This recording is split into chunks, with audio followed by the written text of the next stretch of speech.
Okay, so the discussion we had last week was about the clothing that they wrapped the vessels in when they traveled.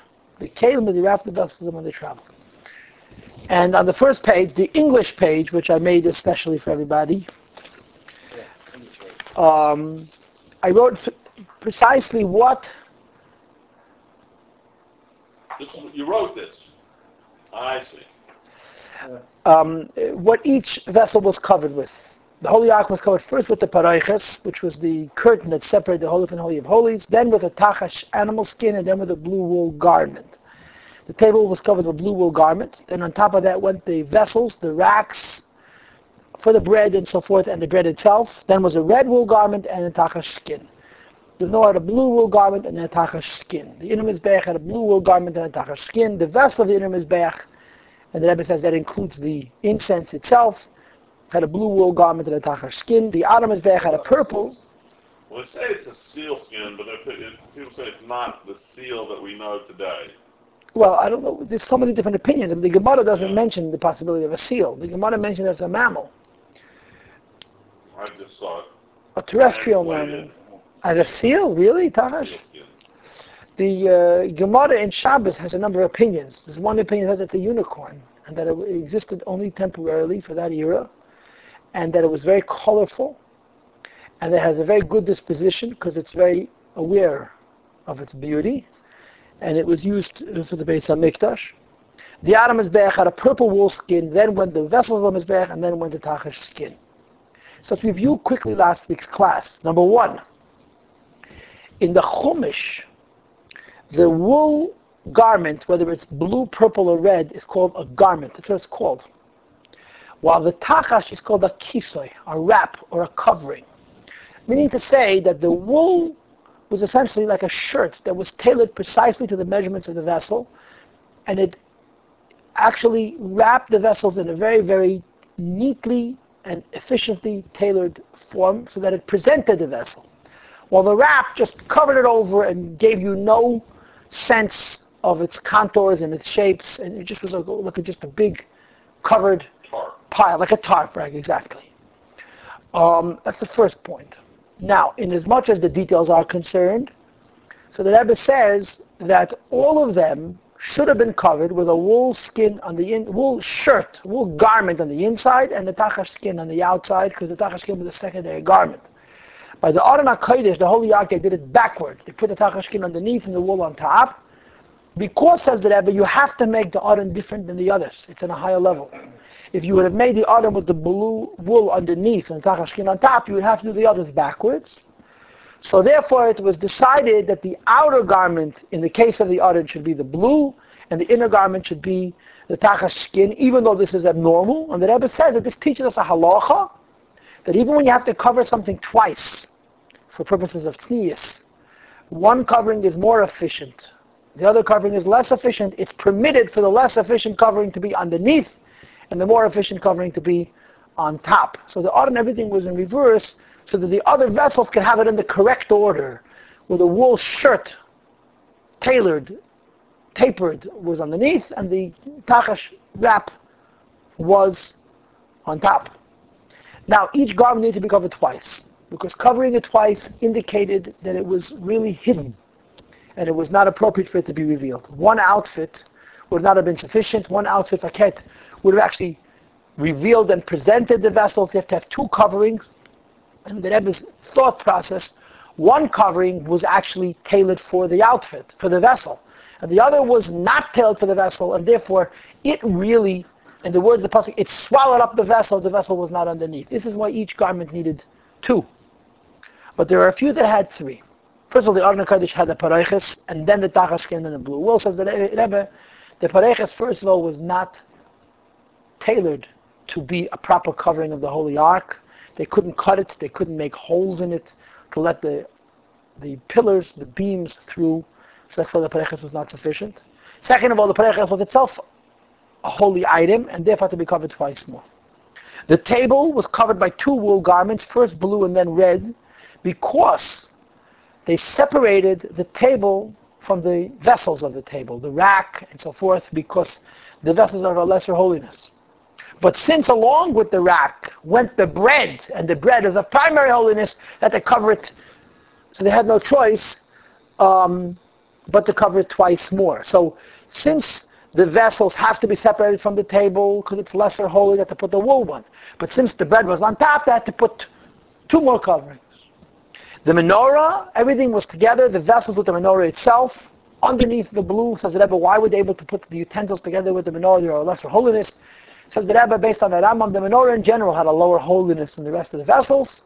And the proof of this is that they would carry it out of the temple to allow non-Kohanites to light the menorah, which demonstrates that in general the menorah was of a lesser holiness, so it was not necessary to separate the menorah from its own utensils, and that's why it all went together. First the blue wool, then the tachashkin.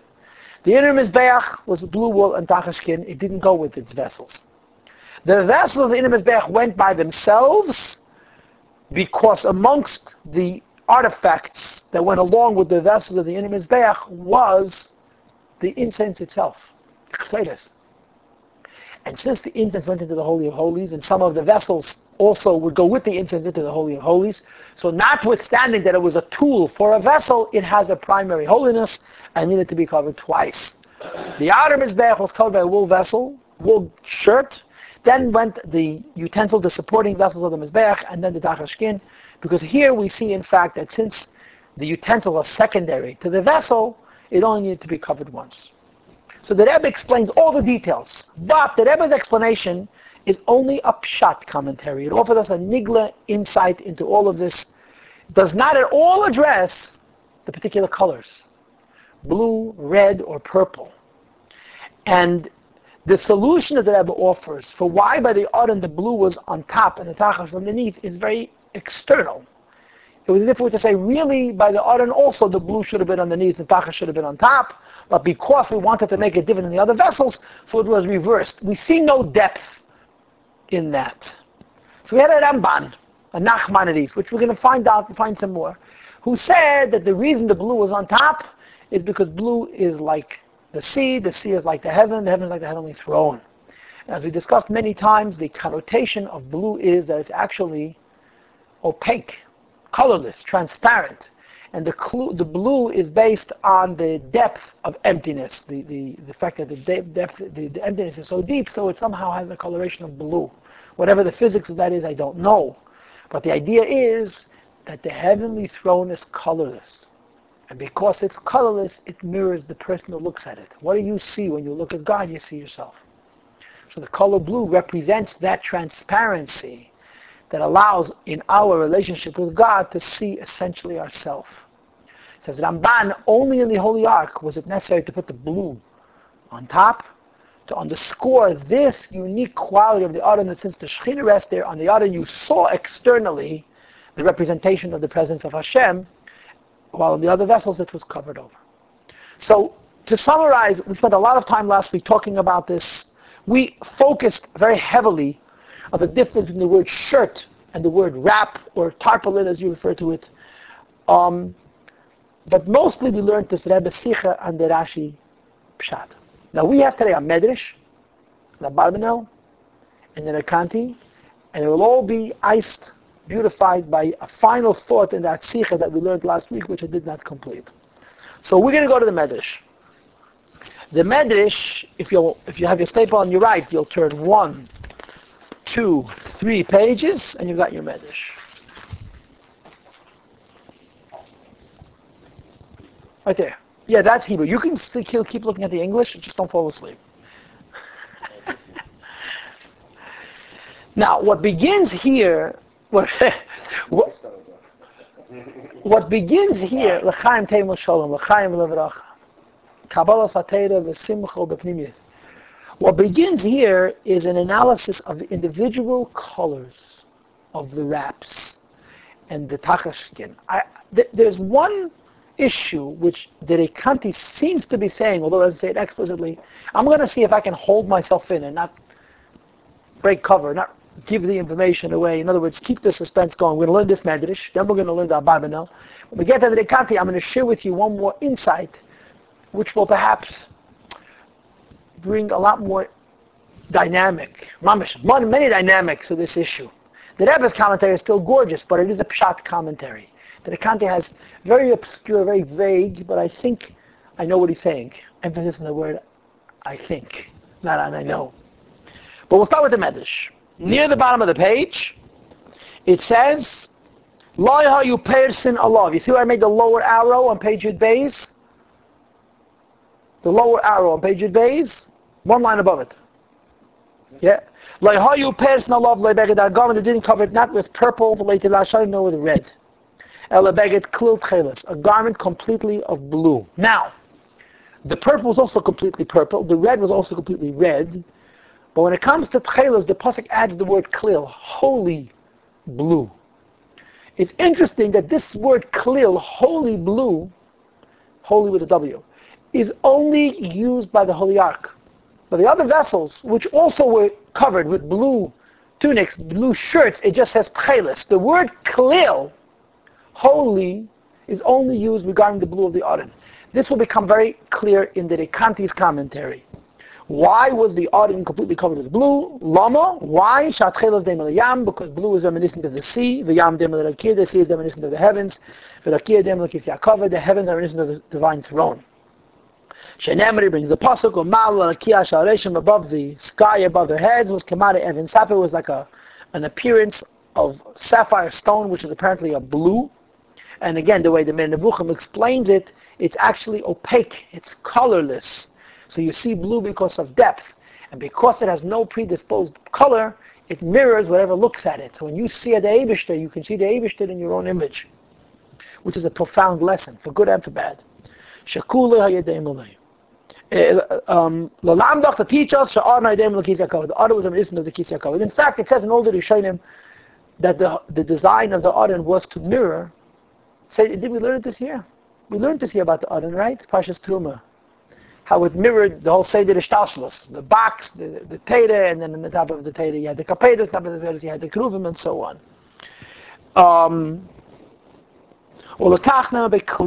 That's why the word Khalil is added. It was entirely similar to the Kisei HaKavod. Oh, a little bit late. Welcome. And since the Holy Ark was Daimalai, was similar to the Kisei HaKavod, lekach, therefore, this is a Medrash Rabbah. Haya habeget chelas milmayla. The blue was on top. Panav keneged rekia. Its face, its exterior, its periphery was opposite the heavens. Hadaimala, to which it was likened. Masha einat meitzei b'sha'ar Keilim, which we do not find by any of the other vessels. Sheyihi yu beget chelas milmayla, that the blue should be on top. Ella, rather, by all the remaining vessels, beget chelas milmata, the blue color garment was beneath. The Kisei Tachmal, while the skin of Tachash was above, Aval B'Yadin, in the Holy Ark's case, it was not that way. Kisei Tachash Molmata, the Tachash skin was beneath it, Ubeget Chelas Molmaila, and the garment of the shirt of blue was above it. So now, this Medrash is the source, is obviously the source of the Ramban. The Ramban took it from this Medrash, and it's different than the Rebbe's commentary in Rashi. The Rebbe's commentary in Rashi was why was the Aron backwards from the rest of the vessels? He put on his shirt on top of his coat, as it were. And the Rebbe's pshat explanation was, in order for the other vessels to have the shirt underneath the coat, the Aron had to have the coat underneath the shirt because they couldn't be the same. But it's a pshat, but it's a technical pshat. It's a halacha pshat. There has no previous, no neshama. The Medrash, which the Ramban brings, is saying, because the Aron HaKodesh, more than any other vessel, reminded us of the heavens, and how the heavens remind us of the holy throne of Hashem. And again, the whole idea, as the Nevuchim explains, the throne of Hashem is that it was colorless, and therefore you see yourself in it. Your vision of the Eibishter is reminiscent of yourself. Your concept of the Eibishter, I should say. And therefore, in the case of the Aron, they put the shirt on top of the coat, the blue should be on the outside. Okay? If you don't mind. So the Medrash says, sorry? So the Medrash says that the orange blue on top is reminiscent of the Kisei HaKavod. V'oit, moreover, by Aron Ne'amar, regarding the Aron that's written by Klil Techelos, the word Klil, whole or holistic blue is added. The word klil is not written by any of the others, even those that were covered with a blue shirt. Lama, why? Mishkan is the most honorable of all the vessels of the Mishkan. Now, this medrash doesn't sound very sophisticated. I mean, the first point is very beautiful, the idea of kisei covered. But the notion of adding the word klil because it's more choshev than the rest, and I guess we would say that klil would denote like klal, an encompassing vessel, deserves further analysis. Leave it to the Rekanti. The Rekanti is going to do gold with this. Okay? So we understand now why the Aron had blue on top, because it's the only vessel that mirrors most acutely the kisei HaKavod, and the blue is called klil because it's the most honorable of all the vests. Yudalit. You see where I'm reading? Yudalit? Next particular. The table is representative of Beis David. As you know, that the Beis HaMikdash had 3 crowns. The Aron was against Teda, the Keteris was against Kahuna, and the table was against Malchus. And how was the table covered? It had blue, then went the rack and the bread, and then went red, and then on top of that was the tachash skin. It corresponds to David who was a tzaddik. Because of that, HaKadosh Baruch Hu bris, Hashem gave a covenant of Malchus, of kingship, loyal to him and his children. However, ulekach hifrish Keilim mimenu v'kisa metilai ashani. Still, the Eidish that instructed to separate the table from the bread, even though the table is representative of David, and David was given a covenant. And I suppose that the connotation is a covenant is something whole. So it's covered by something which is wholly blue. But so why was the bread separated from the table? Answers the Medrash. The Kasam Shani covered them with a red skin instead. Shaydechat, one of his children sinned. Nechlaka Malchusai, Malchus, the kingship was divided. And therefore, Hayehuva Keilim B'Kisei Yachad. No, wait, stop. So you had to separate the table from the bread. The table is David HaMelech. The bread and the rack would be his offspring. You separate the table from the bread because the table represents King David, with whom Hashem made an eternal covenant. The bread and the rack represents his children who severed the expression of that covenant, compromised it, and they were covered by red. Now, later on, when we get to the Rekanti, you'll see the significance of the color red as opposed to the color blue, and you'll appreciate why the table proper was covered with blue. It shows on a certain kind of unity and oneness, and red shows on Gevura, on divisions. So, David HaMelech is the table. The bread represents, the bread is representative of his children. So on the one hand, they needed to be separated. They needed to be separated from one another, and they were separated from one another by the blue garment. And then the bread was covered with red. Adds the Medrash, however, but in the end, they were ultimately covered in one garment, because in the end, Malchus, the Malchus returned to them as it was in the beginning. And therefore, it was covered finally with a tachash skin, or the red and the tachash skin. Meaning to say, so the Medrash is like this. On the one hand, you want to show how the table is one. On the other hand, you want to show the table is not one. The table is David. What's on top of the table is his children. On the one hand, you want to indicate that one day they'll be one again. On the other hand, you want to indicate that in the interim, they're not one. They forfeited the Melucha. So the solution is, you separate them and unify them. You separate the table from the bread by putting the blue in between.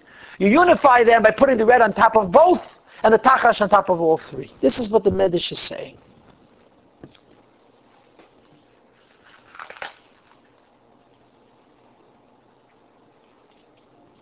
Now, upon him, on this table, they also yifasu beget chelas. They cover it with a garment of blue.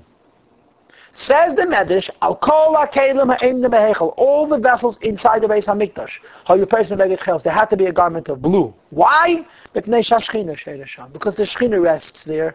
Dugmas, it's similar to Mekeim Shechinasei Shel Maila, the place of the Shechina above, Hadeim L'Tcheles Be'ezet Tzad, which is comparable to blue in whatever way, and therefore,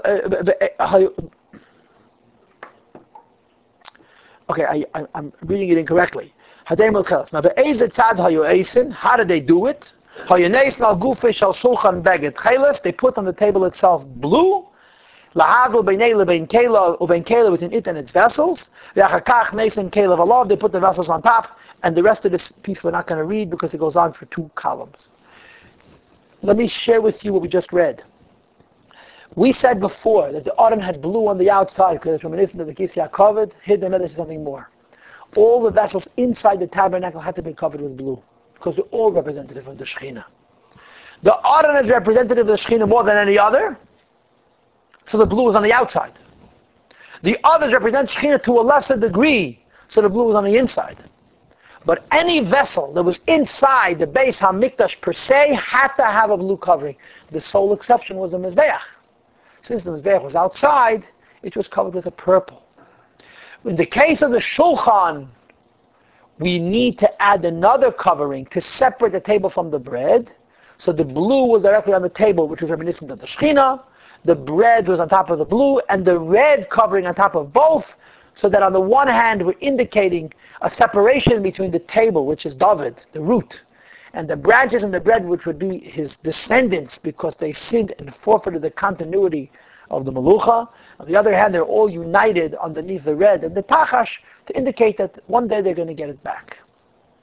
Okay, so we have a lot of interesting insights, not just into the coverings, but into the color blue.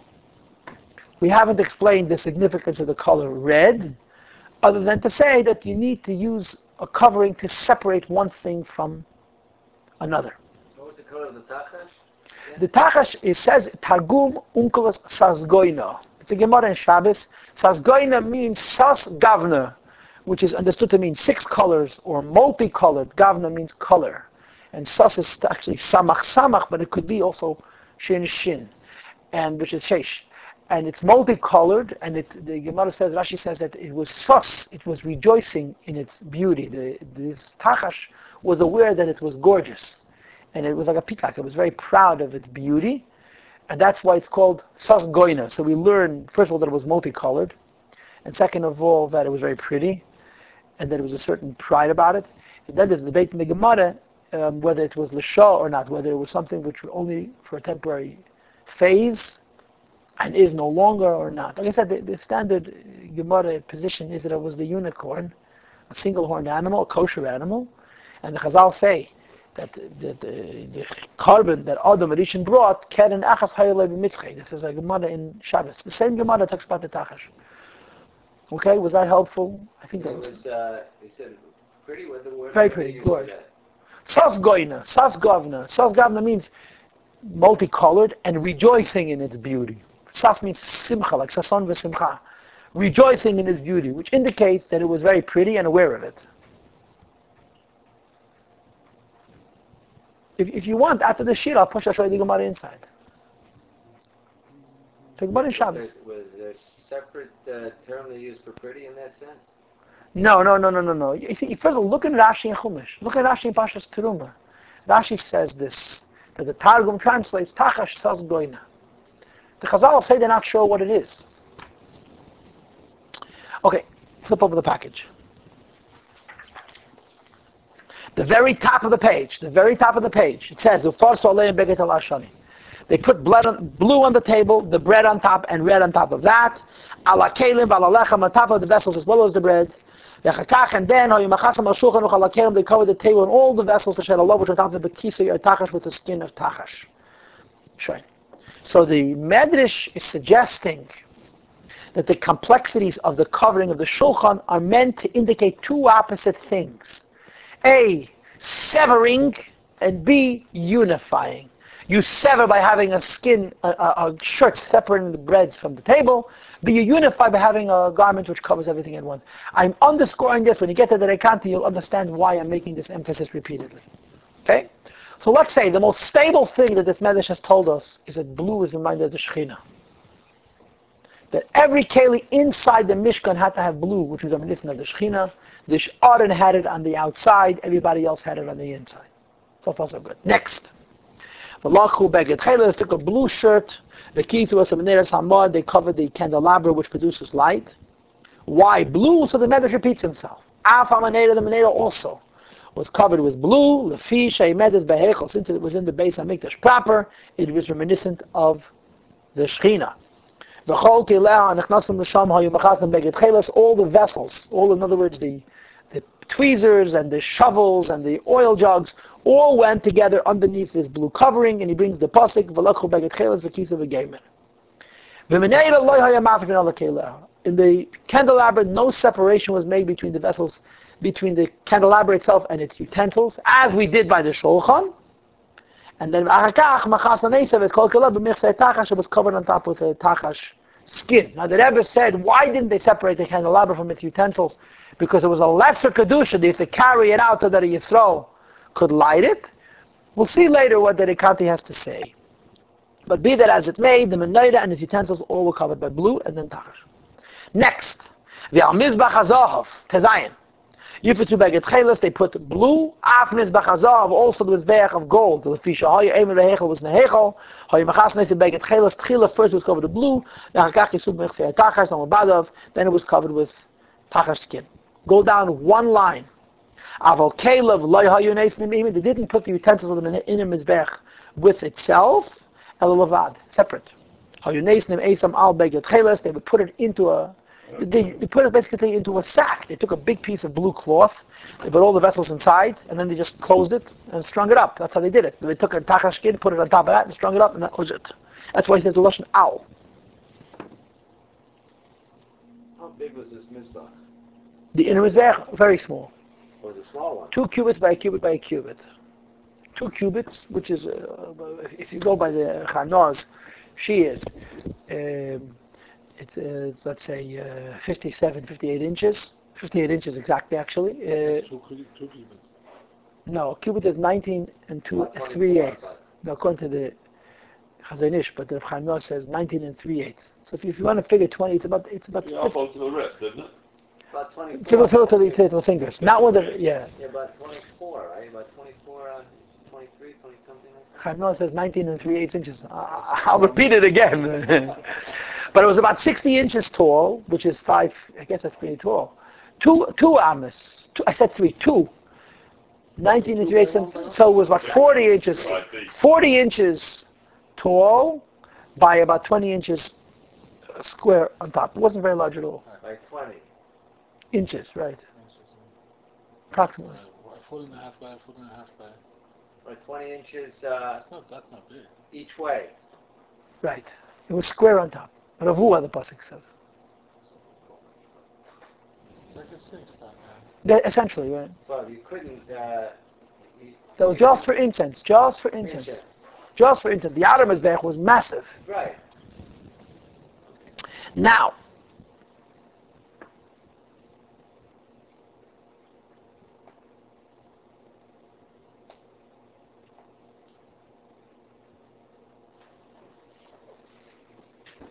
look what the Medrash says.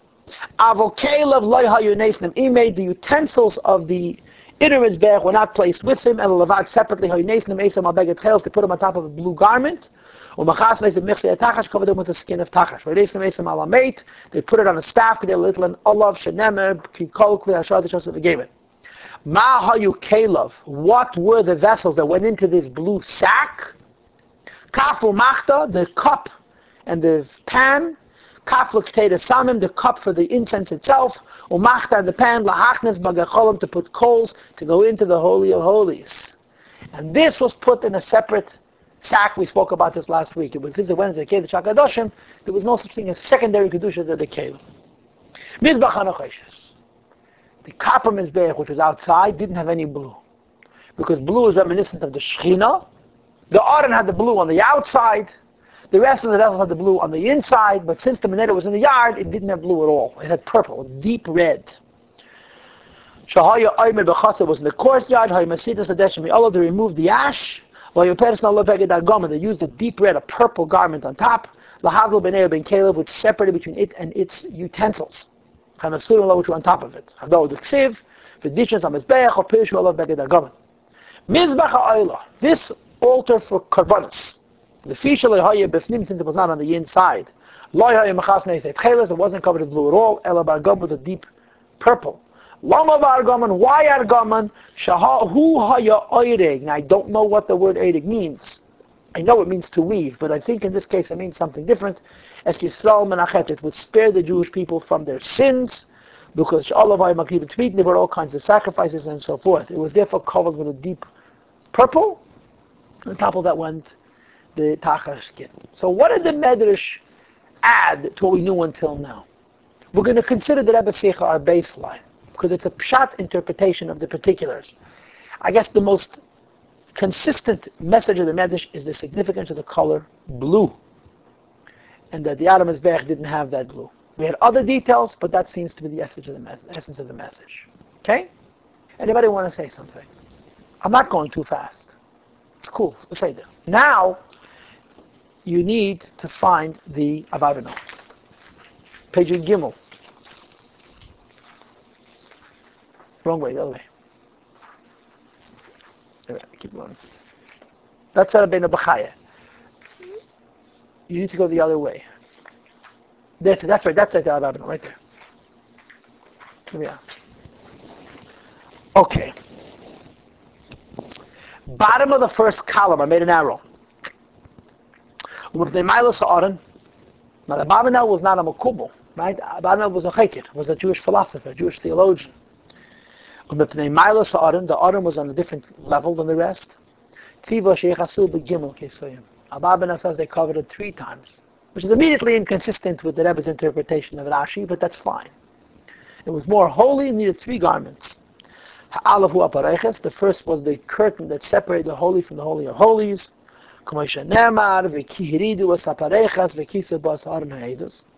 Habez, the second, was kisei tachash, covering a wrap, a tarp of an animal skin called tachash. Sheyitnu al haparechas, to put above the curtain, lahagim and amater of the ha'avik, to protect it from rain and from soot and from dust. So these garments protected the vessels. And v'agimel, the third covering, sheyifrizu beged klul tcheles al hatachash, they covered the tachash skin with blue. Reminiscent of the heavens, as the heavens are pure and transparent, so too the color blue is reminiscent of this transparency. Like I explained to you before, when you look at the kisya covered, you see yourself. The color blue reminds us of that concept, of that model, and in the Aron it was on the outside, as the Medrash said. Okay?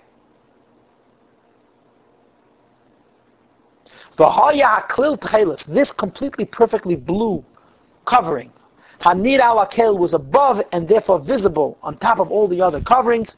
Deim el-Rakia, reminiscent of the heavens, of Hashamayim, of the heavens. Shu Keneged Elam HaGalgalim, which corresponds to the world of the Galgalim. Galam means space, the heavens, the spherical units of divisible space that Torah speaks about. While the animal skin which was beneath it is Keneged Elam HaShafel, is reminiscent of the lower world, our world, because it's it exists and is destroyed. It was therefore made from the skin of an animal, shamesa, which dies. Now, I got a suspicion that the blue animal also dies, but maybe the pshat shamesa means that it's extinct, that it was temporarily, the tachash existed temporarily and it's gone, which is the nature of the lower world. The aparechas, the curtain which is underneath both, corresponds to the word of malachim, which separate between the holy and the holy of holies, or all 3 were above the holy ark. Hint, is barach, that Hashem is meshul b'kulam, rules of everything, and creates them. There's so many problems with this Abarbanel, but this is what he says. It is 3 worlds: the worlds of angels, the worlds of the heavens, and the low world. What's the difference in the low world and the world of the heavens? The low world is a complex world, harkova. different things come together to converge into larger and larger complex entities. The heavens are made up of simple components that although they converge, they come together into large, massive bodies, but there's no complexity to the heavens. That's why the heavens are empty, vacuous, empty space. The empty space, according to Teda, is not empty at all.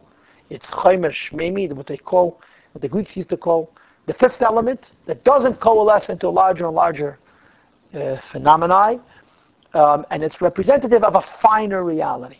The highest reality of all is the Olam HaMalachim, the world of the angels. The first problem is that in standard philosophical form, the world of the angels and the Galgalim are the same. They're the same world. Most discussions in Torah about the realms within the physical universe are divided into three: the Galgalim, the Yossi, and the Shvelim.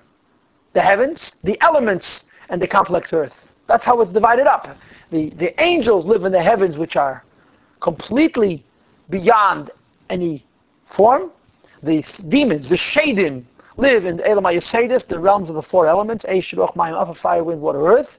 And we live in the complex realm of each creation being woven together of a combination of all four elements, fire, wind, water, earth. Our ability to detect is limited to complex things. We cannot see the so-called fire, wind, water, earth of which Teda speaks. We certainly cannot see the material that comprises the space itself. We consider it vacuous, empty, the heavens. But according to Teda, there are these three realms. So the Abarbanel says the Adam was covered three times to represent three worlds. Which three worlds? The angels, the Galgalim, and the Shvelim. Angels and Galgalim are the same world.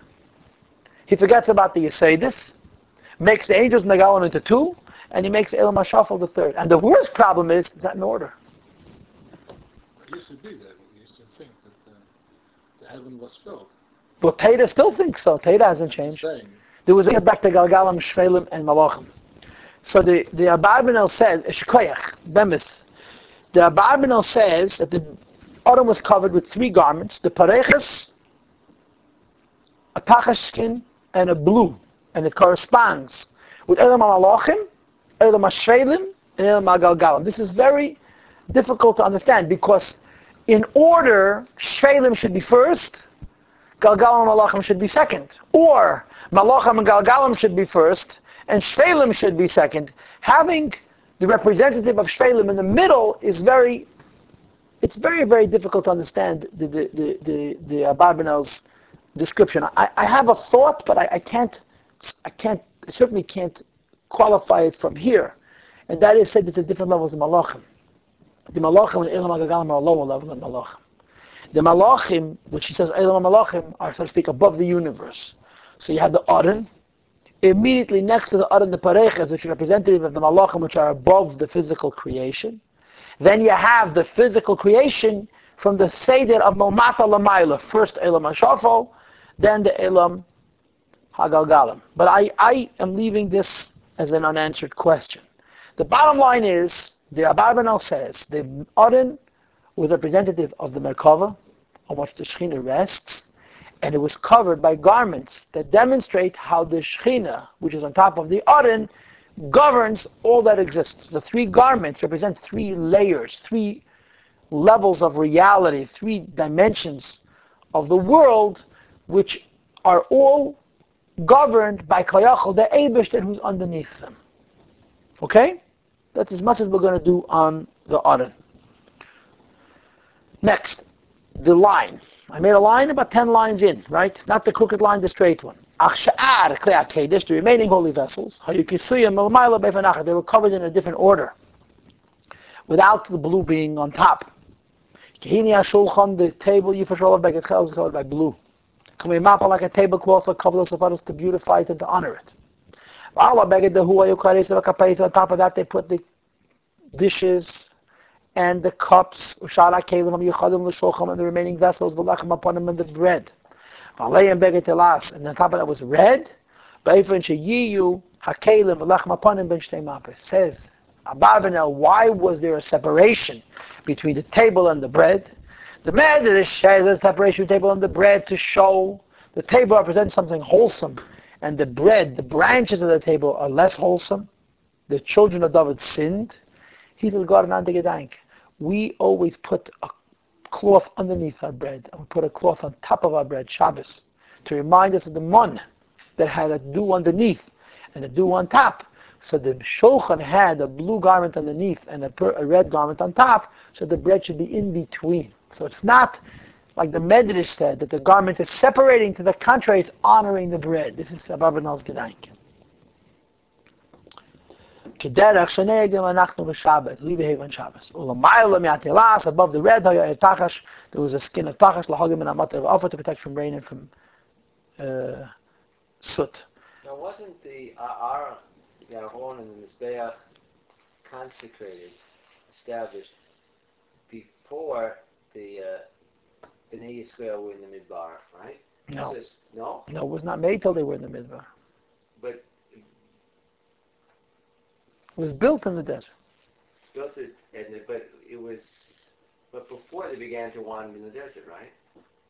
At Sinai, at Har Sinai. They had wandered. They hadn't received the man yet, right? Oh yeah, sure. Yeah? Of course. Wasn't that later after they left Har Sinai? No. They got the man 30 days after they left Egypt, the 15th day of Iyar. And they received the Torah the 6th of Sivan. They built the Mishkan the following after Yom Kippur. Right. They had already received the man? Sure. The 15th of... Iyar. It was a Sunday. Right. It was later on that they went So the commentary about the Shulchan is that the bread is coated on top and on bottom. Now, is there a consistency between his understanding of the Aron and the Shulchan? It doesn't seem that way. Next. They would cover the Menera and all of its vessels, but Beget Telas, it should be Beget Chelas. I suspect that that's a typo. Where's that? The Menera. Beget Telas. I suppose that should be Beget Chelas. It's just... No, a Menera. Yeah, it's supposed to be Tcheles. I suppose. B'mizbeach ha'kteres ha'yonese v'ba'adav mechutz v'beget Tcheles v'be'etachash v'chein shaykh le'amikdash v'mechutz v'beget Tcheles v'etachash m'mayla. Okay, now, Mizbeach ha'oila, the outer Mizbeach, it's written v'dishnuas ha'mizbeach, they would remove the ash. Kiv'eis ha'nasir yonako eis le'tari, before they travel they would clean it. K'dei shel yichbad masai, shouldn't be extra heavy. V'chas ha'obeged ha'gomen, they covered it with a purple garment. Or kvariyadaitish argomen who adam ate purple is a deep red, yese minatelea, more than the typical red, and he explains why. Since the shochan, the table, the candelabra, and the inner mizbeach were inside the Beis Hamikdash, which corresponds against the upper world. It's exactly what the Medrash Rabbi says, that all the vessels inside the Beis Hamikdash needed to have blue. The Aron had the blue on the outside. The remaining vessels had the blue on the inside, but they had to be blue. Avol Mizbeach ha'ela, as opposed to the outer Mizbeach. Shayamid al elam avoyav ha'hefed. Since it's on the lower world, it represents the world of here today and gone tomorrow, things that exist cyclically. It was covered with purple, which is reminiscent of blood. First of all, they would also sprinkle blood there, but more importantly, because it shows on mortality, on something which is not forever. So the outer Mizbeach was covered with purple to show that its existence is representative of a world which is temporary. All the vessels on the inside were covered with blue to show that they're representative of a world which is forever. Okay, so what are we taking from the Abarbanel? Let's repeat quickly. Number one, the Aron represents the Shekhinah. The Aron was covered 3 times to demonstrate that Hashem is the master of all the worlds. The world of the angels, the complex world called Shvelim, and the world of Galgalim. And again, my proposition is that the Malachim that are mentioned first are not the Malachim that are typically in the same as Elam HaGalgalim. It's what's called in Sifrei Machshava, Seichel HaPeil. Seichel HaPeil is a malach, an angel, which is above the universe, above Galgalachi. That's what it's called in Nevuchim and Rambam. Seichel HaPeil. I suppose that this is what this malach is. So the Aron has 3 levels above itself to demonstrate that the Aron, which is representative of the Eibishter, is the master of the whole universe. The other vessels, Abarbanel says the same thing essentially as the Medrash, that it was covered with blue, which is reminiscent of the heavens. except for the Mizbeach, which was covered with a very deep red to demonstrate that it represents a world which is here today and gone tomorrow. And everything was covered with Tachash. Okay? Now we get to the Rikhan. Turn the page. And you would say the Shulchan is Keneged Kisei Shel David, and the he mentions is Keneged Torah, Torah, and the Torah is Keneged Kuhuna. Kahuna. Yeah, well, the Medrash, Same thing. he does. The next piece, I just didn't read it to you. The next particular Medrash, Abarbanel is that Medrash. The next piece, the bottom of the page that I stopped reading, in other words, the left side where I made the second arrow, it's the direct quote from the Medrash we just read. Same Medrash. Aaron Keneged Balei Torah. Right. Okay, now, if you don't mind, turn the page. We're going to Kanti. I want to give you Agdama. Okay, and it's so late. No. You went the wrong way.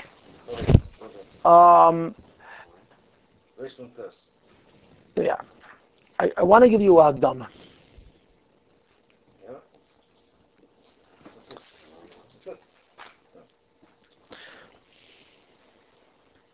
And I'm not going to rush through this. Forgive me. It's 11:20. If you want, I need one person to stay awake. I really want to do this properly, even though it's so late. You stay up late 2 nights. No, I don't have to get up early tomorrow. I also went away. You gave it an hour. Okay, here's the deal. Here's the deal.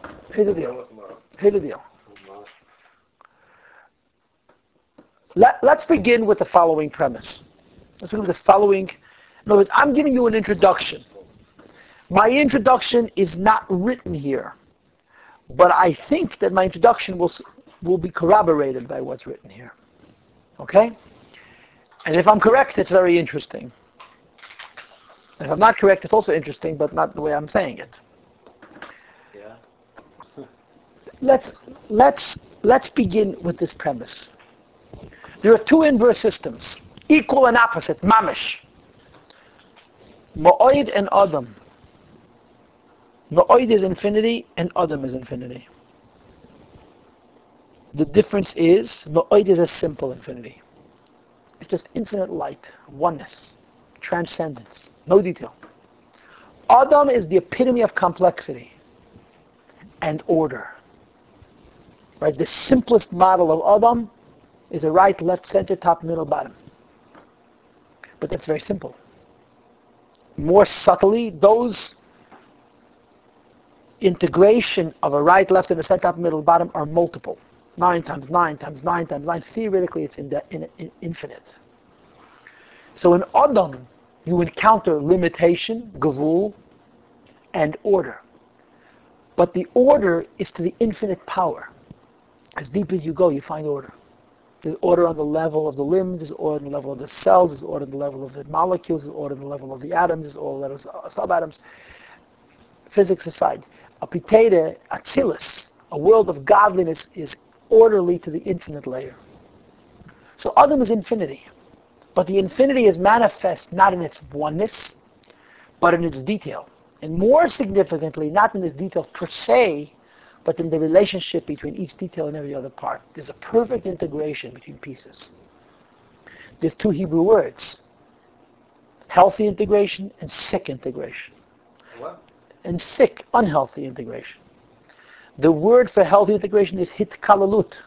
Notice the similarity between the word hitkalalut and kalil techelis. Hang on to that piece of wisdom. Hitkalalut means healthy integration. Each part is distinct. To have a healthy whole, each individual part must be healthy, self-contained, and yet magically woven into a lattice, into a fabric of oneness that's perfect. The denotation of a sick integration is ta'aruvis. Ta'aruvis, which means a big mishmash, a big chaotic entanglement. And ta'aruvis is cancer. It's a sickness. The integration, the relationship between each individual part and the greater whole is diseased, and it self-destructs. Klipa involves ta'aruvas. Since Eitz Hadas, the entire creation, involves ta'aruvas, that's why there's death. But an ideal model of Adam, which still exists in Atzilus, there's perfect order to the infinite degree. So you're looking at something finite, But if you examine its layers and the wires as they cross from one to the next, and they share and they integrate and operate as a unity, you're seeing an expression of infinity. Infinity being detail. So Ma'od and Adam are inverse systems. Torah doesn't contradict nature, does it? No, it's a blueprint of nature. So The question is whether the law of thermodynamics states that the world goes to entropy. The first refers to energy, and the second refers to entropy, which is consistent with the Tarubis hypothesis, which is that this world is a world of Klippa. There's death. The law of entropy is symptomatic of a lack of a godly expression. In a healthy world, the Gemara says that before the original sin, man was supposed to live forever. Listen to Rabbi Bachaya. Rabbi Bachaya writes, in Bereshis, you're a doctor, this will blow your mind. Rabbi Bachaya was before Mendel and before cells. Rabbi Bachaya writes that before Eitz Hadas, people were going to live forever. Why? He uses the Hebrew term koyach ha'amora. Hey, mem reish hey. You know what koyach ha'amora means? The regenerative power. That's the correct translation of the words. Rabbi Bachaya lived 800 years ago. The regenerative power of the body was perfect, so it could sustain itself indefinitely.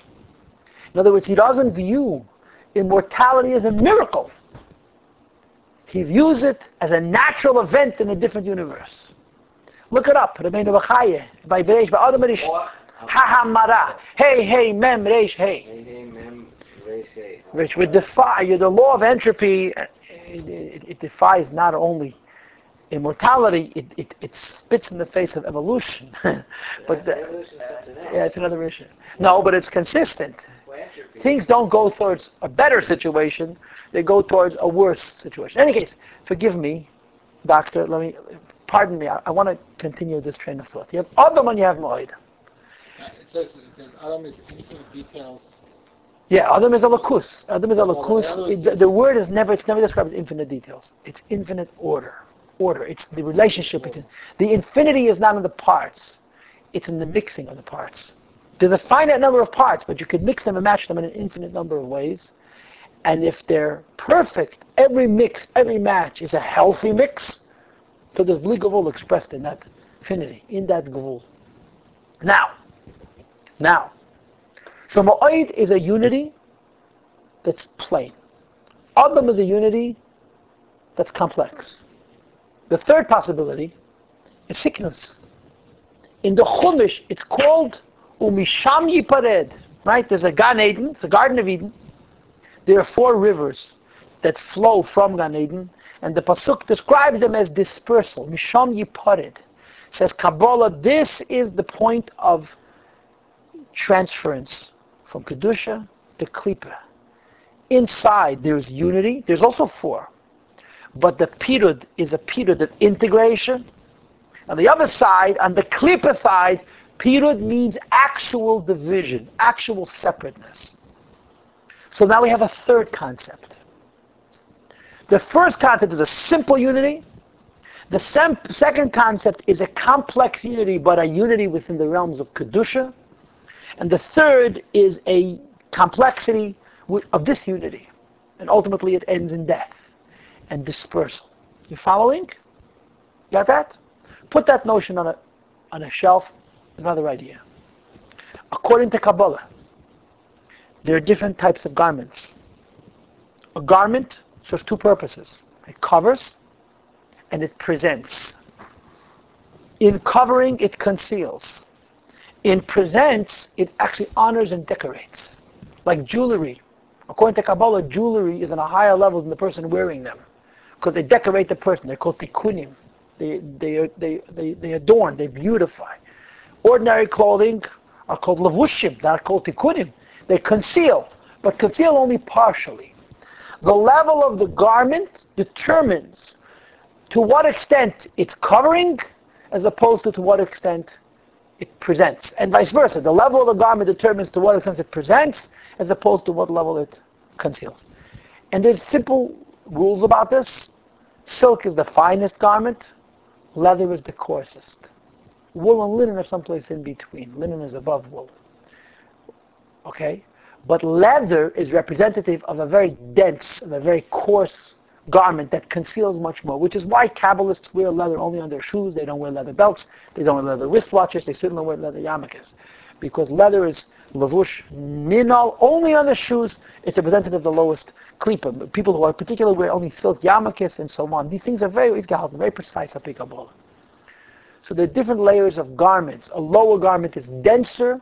It does more concealing and less revealing. A finer garment is more translucent, transparent, and it's more honoring the wearer rather than concealing over the wearer.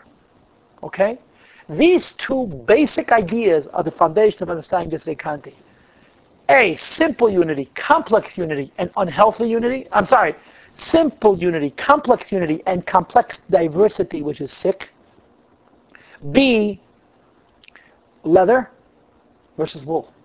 Wool is a finer garment. It's much more presenting its wearer as opposed to concealing over its wearer. Now, I have to say this. The Rekanti is Magala Tefach and Machasat Tefachim. He says half words.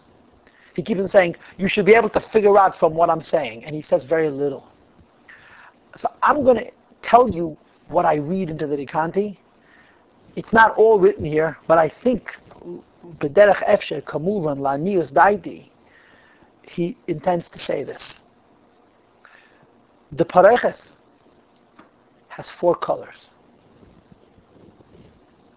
The 4 colors involve wool and linen, actually. It's the only case where you had linen that covered the Keilim was the Pareches.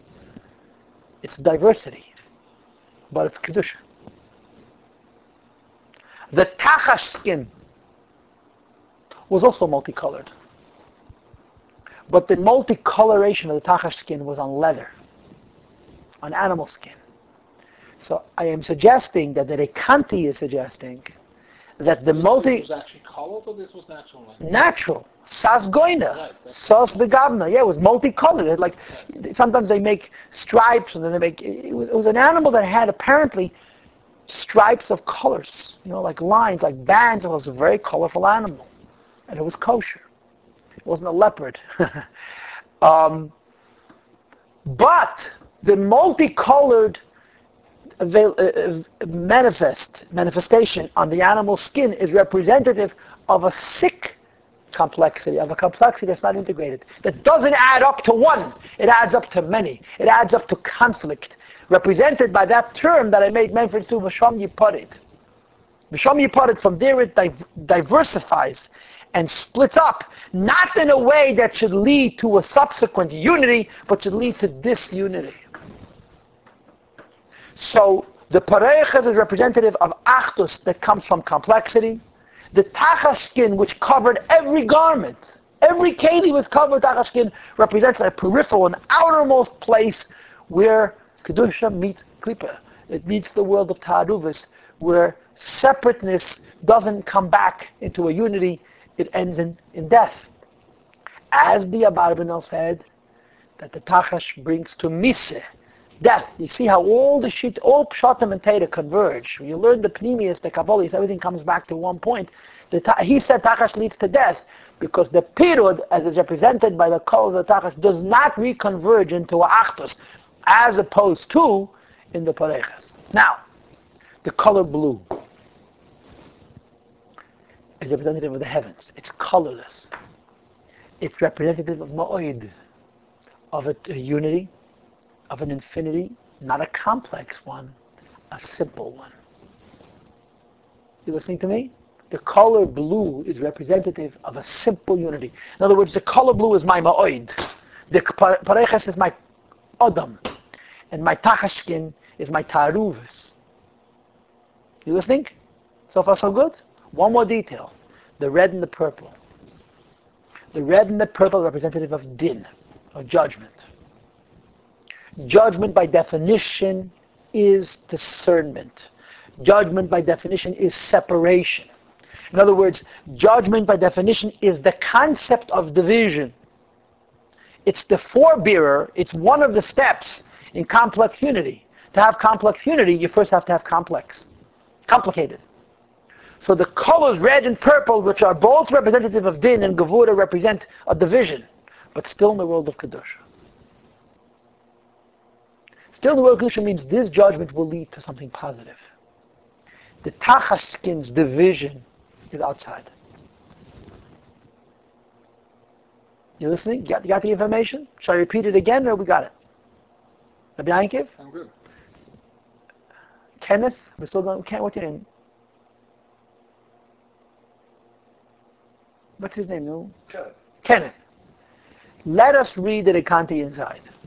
Okay? And what you're going to find out is that all the things that all the Mefarshim said to us before are going to make much more sense, and it's going to have such symmetry, such order, such beauty, it's going to give you a headache. You should know. Ki Yesed Gadol is a great secret. Bekisi Adam v'Shulchan v'Mizbeach, in the covering of the Adam v'Shulchan v'Mizbeach. Lama nishtanu zamizeh, why they were distinct. V'Haseidhu, the secret is as follows. Ki kol echad kisuyav hara Eloi. Each one had a covering that was appropriate for itself. Kameish and Avaya, as we will explain. Ha'arein, the Holy Ark, Hurem is limited adin shal mata. It's representative of judgment. Why? Because the Aron is Torah. Torah is discernment. It's analysis. Torah doesn't show how this and this are the same. Torah and Torah shows how this and this are different. However, the judgment and the discernment within Torah brings to a greater peace, not to a war. So he continues immediately and adds, it's included with the written Torah. And my interpretation of this people is as follows. Torah Shabal Peh emphasizes more diversity. Torah Shabiksav has more divine light, represents more unity. The Aron HaKodesh is Torah. But it's not only Torah Shabal Peh, which is divisions. It's also Torah Shabiksav, and of course the Luches, which are also in the Aron HaKodesh, which represents unity. So the Aron therefore brings together complexity and unity. Torah Shabal Peh, which is the din component of the Aron, and the Torah Shabiksav, which is the klula, the simple unity within the Aron, converge. The notion of Hashem being inside the Malach, the pasuk in Parshas Mishpatim. I once gave you a shiur on these words. That there's Hashem present in the Aron. In other words, within the din, there's the unifier. There's the Eibishter himself. He doesn't distinguish between Torah Shebechtav and Torah Shebal Peh. Right, he doesn't. I did. In fact, he says Torah Shebechtav here. Right. Klula b'Torah Shebechtav. He starts off by saying it's Remez Ladin, and follows it up by saying that it's Klula b'Torah Shebechtav. I'm not telling you to accept my interpretation, but I'm going to give you my interpretation. Okay, now, it was covered by blue on top. It shows on the integration, on the unity. But the color blue emphasizes the simple. The power of the unity in the Aron is very strong. Even though there's din, even though there's complexity, since in the Torah, in the Aron you have Torah Shebeksav, you have the Ein Sof light, Pnimius HaTorah, the Luchas and so forth. Even though it's Torah and Torah divides, the emphasis is on the unity. And this explains what the Mefarshim said before, that Dafke by the Aron it uses the word Kalil Techeles. So what the Medrash Kalil? Oh, it's the most important of all the garments. What's the Kalil Techeles? In the Techeles of the Aron represents a deeper kind of Achdus than the Techeles in the other garments. It's a higher kind of idea of oneness. To indicate that it was all integrated in one. Gam, alternatively, in addition, Kisiyatachten, the lower garment, Haya Parechas HaMasach, was the curtain which separated between the Kedesh and the Kedesh HaKadoshim. Ukvar Perashti Bepasuk says, I've already explained on the Pasuk V'Vdila Parechas HaChem that the curtain will separate. It's a hint to the first intermediary. Ve'eremes, and it hints to also indicate that it's inclusive. Now, see, this is where I am allowing myself to interpret. The Parechas is inclusive. How is the Parechas inclusive? It's 4 colors. How is the blue inclusive? It's 1 color. They're both inclusive. But one emphasizes divergence converging, And the other emphasizes transcendent unity. So the Aron combines both of those characteristics and therefore is covered by both of those coverings. The Teresh Peh aspect of the Aron is din. The Teresh B'Ksav aspect of the Aron is a simple unity. Therefore it's covered by Tchelis, which underscores the Klil, the unifying aspect, and by the Pareches, which is also Achtos. It's Kedusha, but it's a complex Achtos.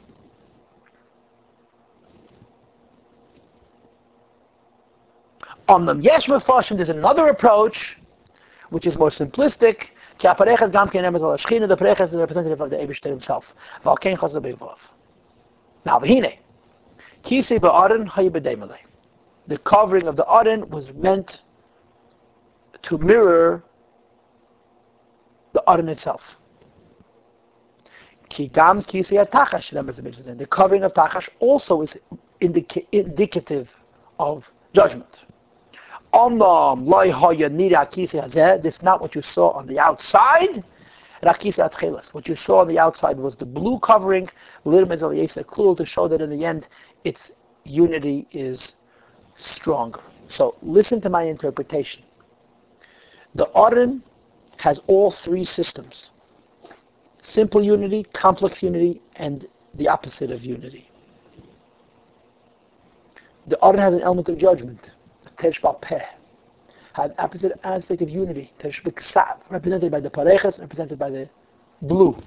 The second interpretation of the Pareches takes complex unity out of it. Says there was no complex unity, only simple unity. The Pareches is part of the Aron itself. In addition, there's Tachash. What does Tachash mean? That from Kedusha comes Klipa.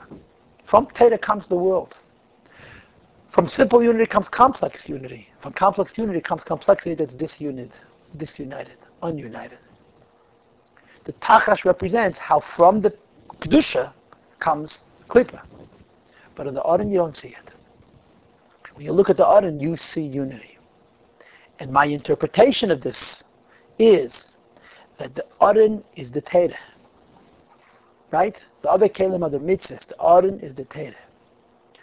The uniqueness of the Teda is, as it says in the Gemara, Divrei Teda, Einu Makablim Tuma. Even as Teda comes into a world of disunity, it's still unity. So even though the Tachash skin represents how there's a world, and it's a world of Umisham Yiparet, there's disunity in the world, there's scatter, and ultimately it loves in Taruvis, and as the Medrash said, death, the Teda swallows it all up. The world, from the perspective of Teda, yes, there's an unhealthy disunity hidden there. The Teda swallows it up. The Teda is koilalit. It covers it over. So the Aron is covered by three garments. One is a complex unity which represents, if you will, sweetened judgment, division that's unified. The other is Teda Shebeksav, a simple unity. And in between you have a real disunity. The Teda suppresses it. In the Teda, the world is also holy. It's not bad. Ganz shame. Rabbi Yankiv, not even if you don't mean it, to make me feel that. But it does say in the earlier that Aaron was the tachlis of the student that make the teacher. It's machlekes. Yeah. And later it says, or kigam kisui or tachash remes midat adin.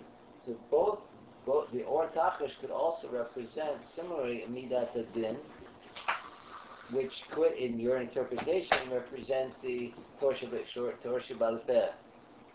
In both, the same phraseology is used in two sections. He adds two words. The first time he uses the word midas adin, which you deleted. No, it says midat adin. What does it say the first time? It says Aaron who remes the midat adin. Shalmata. What's Shalmata? The world, the lower world. Malchut of Atzilas, which is still a Likus. Tell me a little bit. Hang on. At the bottom of the page, I can't tell you that what I'm telling you is a quick interpretation. But when you read till the bottom, you'll see that there's more basis to what I'm saying. I'm not off the cuff at you. I prepared this. Next, Gam kisei hashulchan haya b'deim alei. The covering of the table has the same properties. It was covered with blue. What does blue show on? Simple unity. It was covered with red. Diversity. Not how the diversity rejoins into a unity, as is the case of the pareches, but it's a diversity in kedusha. And then it was covered by tachash, which was representative of disunity. The tables also hinted at din. Dr. Ken, can you tell me where he hinted that the shulchan is midas adin? As we hinted? This is the only paragraph I've seen. Okay. There's a distinction within the shulchan as far as this is concerned. Because the Aron is distinct. The Aron is din, because the Aron is Torah, and Torah is always discernment and judgment and separation. But there's two dimensions to that. The lower dimension is how the divergence reconverges. And the higher dimension is that the divergence is overwhelmed. There's a simple unity. The shulchan doesn't have this mila, this acute mila of Torah shebiksav. V'ashulchan b'yesa dana b'fnei atma. It is by itself judgment. Should really have only a red garment. It shouldn't have blue at all. Hang in there. Dr. Ken, give me a few minutes. The shulchan is judgment. If you want to add a commentary, the shulchan has bread on it. The Zohar says bread is eaten with a sword. There's a whole Kabbalah. Eating food has to do with Gevuras and Beirudim. Fine. But be that as it may. The Aron is judgment. But the Aron's judgment is, first of all, how judgment reconverges into oneness as represented by the Pareches. Second of all, it has the blue of the Torah shebiksav, which is above divergence in the first place. And the Tachash is there too. The real Klippendik separateness is there also, but the Torah swallows it up. Right? That's the Aron. Now we're talking about the Shulchan. The Shulchan shouldn't have blue. It should have only red. Because the Shulchan is Gevura, and it doesn't have Torah shebiksav to bring a unity into it. Continues the Kanti and he says, but the bread on the table is representative of Yossi. In other words, the table itself is Malchus, which is Gevura. Always Malchus is Gevuras. Yossi is Zoh. Zoh is Chasadim. It's kindness. So the table by itself is judgment. The bread is put on the table to sweeten the judgment. The Aron was itself unity. The Shulchan is itself division. The bread on the table brings unity into the division. But I want to repeat again, the division of the Aron is still Kedusha. It's inside the Tachash. There could be division in Kedusha. The bread on the Shulchan brings a unity into the divisions within Kedusha of the Shulchan itself. And now, here's what he says. To unify these two components, judgment and diversity, and the unity associated with the bread, it was covered with blue. This is the law, since the blue is entirely one color, and it's representative of unity.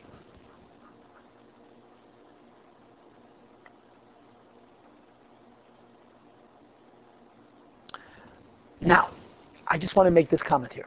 Remember that by the Aron it says klil, beged, klil, tcheles. By the other vessels it says tcheles, the word klil is absent. Why?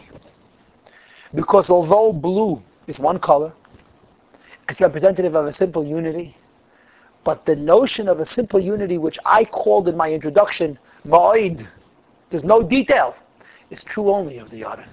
The other vessels had blue. Blue is representative of unity, but it's a lower level of unity. So the word kalil is absent. So the Shulchan must teach us two things. Separation, the table. Unity, the bread. The unity is represented by the blue, but blue without the word kalil. It's unity because it's one color. And he continues and he says, while the bread and the rack was above the blue, and it was placed to separate b'neihem, between the table itself, the Keilim and Nitanim alav, and the vessel were placed on top of it. The zeh habeged haya al hashulchan, the blue was directly on the table.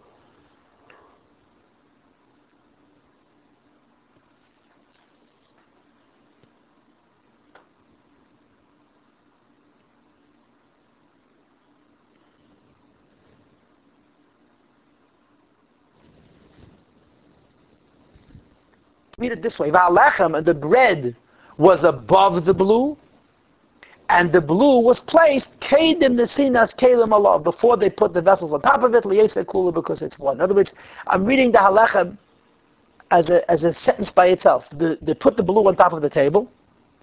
The vessels were not underneath the blue, nor was the bread. The Hebrew doesn't read well, obviously. But on top of that, they put the bread and the vessels. They placed the red garment, which is red, to show that the table by itself is judgment. So the covering of blue shows that there was a unity associated with the bread, and the covering of red shows that there was a natural division associated with the table itself. Now, logically, it should have been in the reverse order. The red should have been on the table, and the blue should have been above the bread. Says he, ve'ein lochash. It's not a concern. How come the blue was underneath and the red was on top? That since it's included in the first garment, which is completely blue, it's sufficient, it's fine that the red was on top. I don't know all the intricacies and subtleties of his interpretation of the Shulchan, but the gist of what I understand is the Shulchan represents Gevurah. The bread represents unification within Gevurah. The color blue represents unity. The color red represents division. You had both colors to represent that there are two aspects that are separate.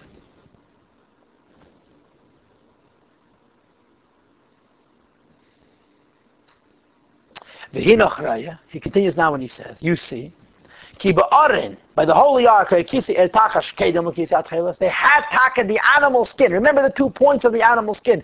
A, it's a very thick garment that covers more than it reveals. B, its multicoloration brings to pirud and ta'aruvis, not to achtos and hiskavalus. In the case of the oren, the tachash was underneath. And table was the reverse. The tachash on the outside. First was the blue. The achar of kisei tachash. Then was the tachash. Now, Dr. Kenneth, everything I just said is perfectly comprehensible based on the information I've offered you.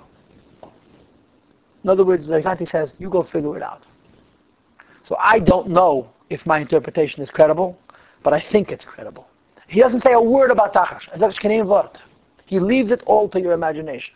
But we know from all over Svarim, Kabbalah, Hasidus, that oir is representative of a thick, dense, klippedik garment. And it's consistent with all the other commentary that we had until now, that the animal skin was a coarser garment. It's not even called beged, it's called kisui. It's not called a shirt that presents, it covers, and it disfigures, right? It's like you're looking at a person who's wearing a tent. You have no idea what their body looks like. That's what the tachash was. The division of coloration in tachash is the union of din, but it doesn't reconverge. So in the order, the tachash was underneath, because Torah swallows up the klippe. The Shulchan is from Amayim Chazal. Ein aveda mechaber Torah, but aveda mechaber mitzvah. An aveda cannot extinguish the light, the fire of the Torah, but an aveda can extinguish a mitzvah. The order is representative of Torah. The klipa is covered over by the Torah. The klipa is outside of the Shulchan. Right? The table is holy. But there's layers. The outermost layer is the umisham yiparet. But it's outside of the tcheles. It's outside of the unity. And from Kedusha comes klipa. Omnam kisoi mizbeach ha'oila. The garment of the outer mizbeach beged hagaman was a deep red, ha'adam yesem mikulam, which is a thicker red even than the red. Name is Lapachad Yitzchak. It denotes the fear of Yitzchak. Kisham Yizekei Nafshan. They would sprinkle the atonement for their spirits. V'sham Ha'eish Hagadel. There was the great fire. Eichelas Hakabanos Yitzchak, which is of course the place where Atzilas Abriya meet Malchus, or the Lashon of the Abarbanel. It's the place of Elam HaShafel where there is Misa. So the Mizbeach has Gevura, and the Mizbeach itself is Kedusha, but the Gevuras of the Mizbeach bring directly to the Tachash. There's no Tchelis at all. The Mizbeach is Malchus al Atzilas, more than any other Keilim. The Mizbeach has a red, which is representative of dividing up, separating, which is what Gevura is, and on top of that you have the Tachash, which is the evolution from complete Kedusha to Klipa. Hinen is Bar Midvarenu, says Rekanti, I've explained everything. He forgot about the Meneda, and he forgot about Vechaktetis. It's so vague. I've explained it all to you. When the judgment is integrated into a unity, right? What I call the Adam, a complex unity. When it's judgment that's not reuniting. As was the case of the table, or the outer Mizbeach. It was a red, or Mizbeach ha'oila, the outer Mizbeach,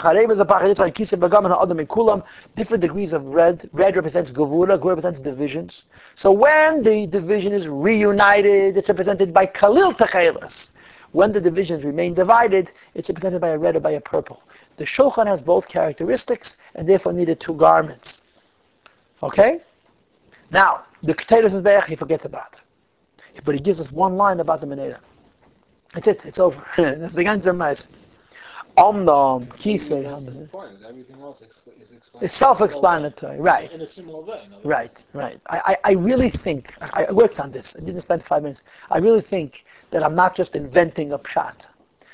I really think that this is an that a Kanti, you're talking about a Rishon, I'm a Kubul Gadol, but I really feel that I'm giving you a correct pshat. Honestly. Omnam Kisei HaMeneda, the Meneda was covered with blue. Last line. The Keileha and its garments its vessels were together with it. Hayabeget was blue. Why? It includes everything in the Achos, in the Keilelas. What you have in the Merkavas Charieh, the Mamorim of Chanukah. Hine Meneda Zav Kula. Shiva Nereseh Aleha. Right, the Meneda has 7 branches, and it's one solid piece of gold. The Meneda represents unity in Elam HaTachton, you should know. In other words, there's a unity in Atilus. The Meneda represents a unity even in Asiyah. In other words, there's 7 branches of Jews, and they come together into one solid piece of gold. Miksha Achas, one Nekuda. There's not 7 types of Jews that have been welded together. There's one piece of gold which branches out into 7 branches. So the Meneda is representative of the Hiskalolus of Klal Yisrael. So the Meneda itself has 7 branches, covered by a curtain of Tchelis, which is a simple unity, to indicate how these 7 branches are not 7 branches being integrated, but they're one mamish. I mean, I can give you an arichas, but the Mamari Hasidah say that the deepest kind of Hiskalolus is Dafke in Gashmis, even deeper than the Hiskalolus in Keilim Avatzilas. In other words, deeper than the complex unity that's spiritual is the complex unity that's physical. And that's represented by the Meneda, as opposed to the Adam. So there's a lot of interesting thoughts here that enhance the significance of what was written before, about the Tchelas being on top, and the Tachash being underneath, in the case of the Aron. So the Rebbe said you have to make the Keilim different than the Aron. The Medrash said, because the Aron is the most honorable, it needs to have the Klil on top and the Tchelis on top. Now we understand the significance of this. And the Tachash being underneath was not a putting on your coat underneath your shirt. It's a shot. This shirt is so potent that Klipa itself is one with Kedusha. I think this is very interesting, very incisive. Don't you agree? I love this. But there's one problem with this whole discourse. And that is that it indicates to us a negative message. There's a center of the world of Kedusha, and its periphery is sustaining Klipa. And the message seems to be that there's going to be a world of disunity that's going to come and be nourished from the world of unity itself. Now, as logical, as interesting as that may be, it doesn't sound like an end. There's something missing. There's something missing. Why would the Eibush set up his Beis HaMikdash in such a fashion that it gives chayas to the world? And in the design of the way the Beis HaMikdash was transported, you have to have the representation of the world itself. It's not enough that the world exists there. Which leads me to the page of the Rebbe Sicha that I held at the bottom of the night. I'm missing something. I'm asking a question. My question is, this design, this model, assuming that my interpretation of the Kanti is credible, says what? From Kedusha you go to Klipa. That's logical. But that's not a good thing. It's a negative thing. Yeah, but I don't know if it's negative. That's the world. But the world is Klipa. Yeah, but it comes... It's radiating from Kedusha and separated from Kedusha. Why is it necessary that in the Beis HaMikdash itself... Because otherwise you will say that Kedusha is desirable, Klipa is not. But Klipa is not desirable. It isn't. True. It is true. No, the Bureau is desirable. Okay, so this is the piece of the puzzle which doesn't say in the Kanti. What you're saying is the final piece of this puzzle. But the Kanti doesn't say it. The Kanti simply describes to you a radiation from Kedusha to Klipa. The Rebbe takes this whole discourse and adds one nekuda to it. Every Keilim wears a shirt and a tarp. The shirt represents it and reveals it. The tarp covers over it.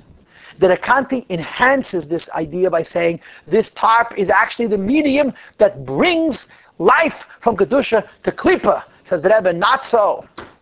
It brings correction from Kedusha to Klipa. Keep turning pages. Put your staple on the left and turn to the last page.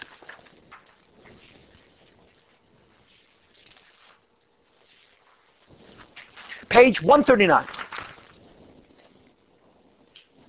Page 139 of the Yiddish. It's stated many times, as in Pirush Rashi said, in Rashi we find wondrous things also in Allah. No, sorry, wrong piece. Turn the page. Sorry, my mistake. We did the halach I did, page 140. Das is Benegea, the Inyanim of Flam Shebchelik Halacha, come upon him. As in Pirush Rashi, then da Inyanim of Flam Eichen Pnimis, the Rashi's commentary has wondrous commentary also in Chassidus. Now you look how much Hashgacha Pratis there is. Page 140. Yeah. Page 140 where I made the arrow. B'Shas. I wasn't planning on giving this shir Erev Matan Torah, but it's Mamish Erev Shavuos. B'Shas the Malachim am getainet nahoit chalash hamayim. The angels complain to Moshe Rabbeinu, give the Torah to us. The Gemara in Shabbos. Hat man say geantwortet to Moshe Rabbeinu, said to them, Klul Mitzrayim yiradetem. Did you go to Egypt? Kum yetzer hara yesh b'nechem. Do you have a yetzer hara? Says the Rebbe, man hat sich nicht bestappen gewinnen mit der Teine, as er haben nicht kein Guf Gashmi. Why didn't Moshe tell him, you don't have a body? Klum hava ein b'chol, you have no father and your mother.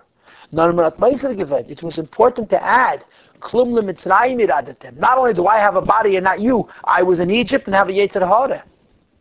So they bossed up and have beta Titus. Why did Moshe have to say, A, I have a physical body, I come from physical parents, you don't.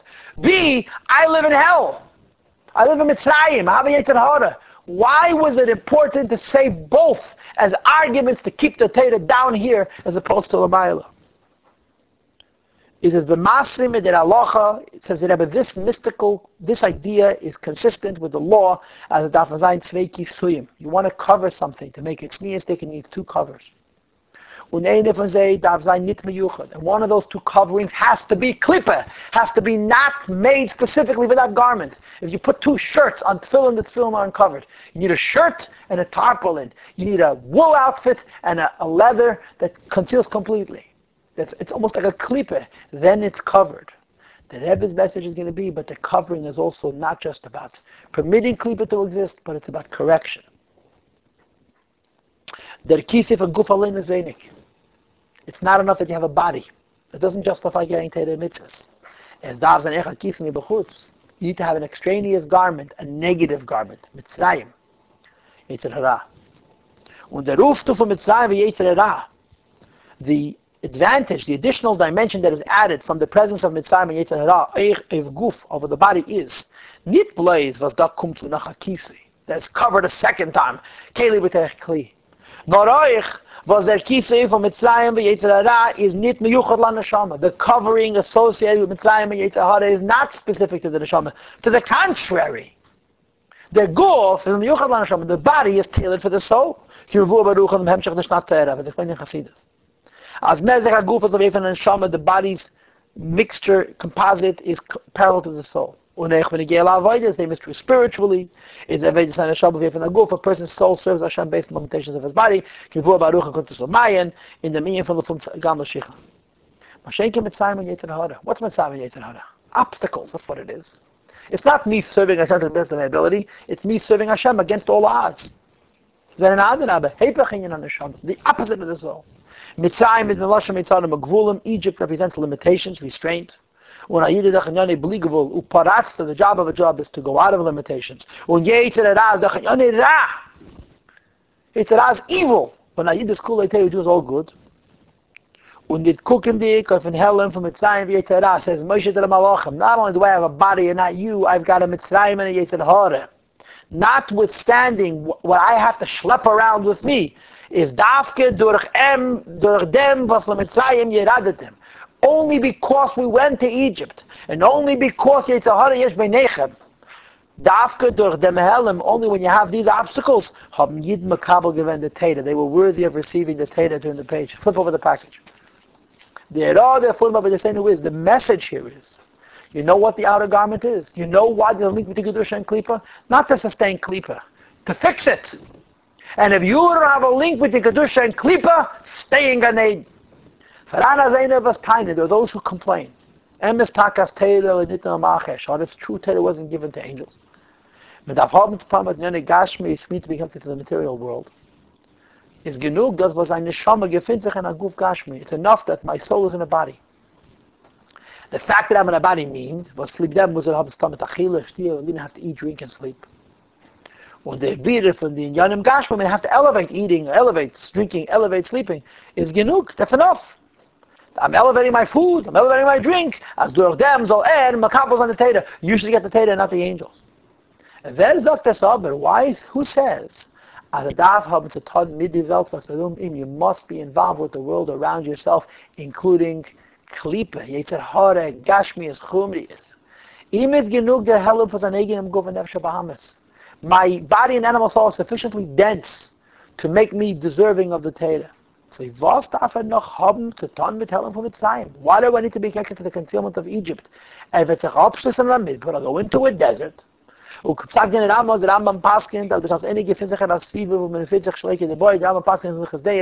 people around you don't behave appropriately, go live in a desert. So a Jew says, I have a body, I got to eat, I got to sleep, but I don't want anything to do with the world. No!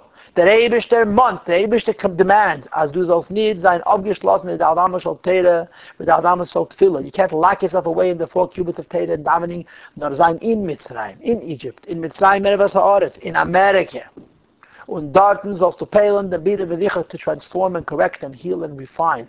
Und durch dem, dafke, wirst du makabel an Teda. You know why? We got the Teda, because we have a dense outer skin. See, this is Chassidus. This doesn't say a Rekanti. The Rekanti explains to you the Hishtalshalus. Chassidus explains to you the Matorah of Hishtalshalus. The link between Kedusha and Klipa is not just demonstrated Klipa needs the Eibishter also, but that Klipa not only supports Kedusha, it allows Kedusha to fulfill its purpose. Und das ist was der Pasuk sagt, weil Yeveu liras gewals HaKedesh v'meisa. Okay, I'm going to stop here. Let's just read the last line. When we're involved with the hiddenness, we correct it. We receive the Teda joyously in an internal way. For the whole year.